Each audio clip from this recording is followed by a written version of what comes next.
ირანის უზენაესმა ლიდერმა აიათოლა მოჯტაბა ხამენეიმ მოლოდნელი განცხადება გაავრცელა, სადაც ნათქვამია, რომ ირანმა ამერიკის შეერთებული შტატებისა და ისრაელის წინააღმდეგ ომში გამარჯვებას მიაღწია.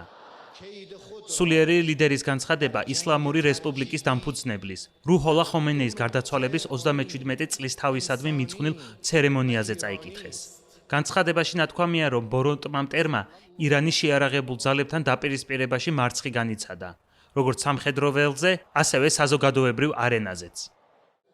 ბოროტმა მტერმა, რომელიც შეიარაღებული დაპირისპირებისას თქვენს მამაც შვილებთან დამარცხდა და მნიშვნელოვანი დამცირება განიცადა როგორც ბრძოლის ველზე, ისე საზოგადოებრივ არენაზე, ღრმა ჰიბრიდული ომის ფარგლებში თავისი ძალის ხმება ორი მიზნისკენ მიმართა. ხალხის მდგრადობის შესუსტებასა და ქვეყნის ოფიციალურ პირებში არასწორი გათვლების გაკეთებაზე.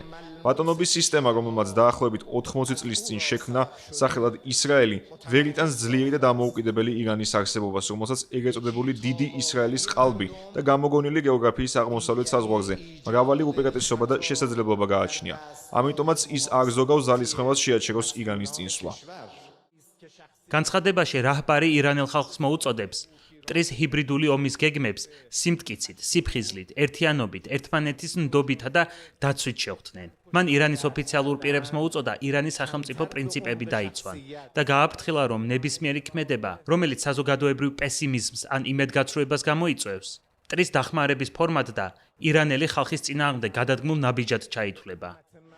მას შემდეგ, რაც ისრაელისა და ამერიკის შეერთებული შტატების იერიშების დაწყებისთანავე ირანის ისლამური რესპუბლიკის ყოფილი სულიერი ლიდერი ალი ხამენეი მოკლეს, მისი ვაჟი და მემკვიდრე მოჯტაბა ხამენეი საჯაროდ არ გამოჩენილა.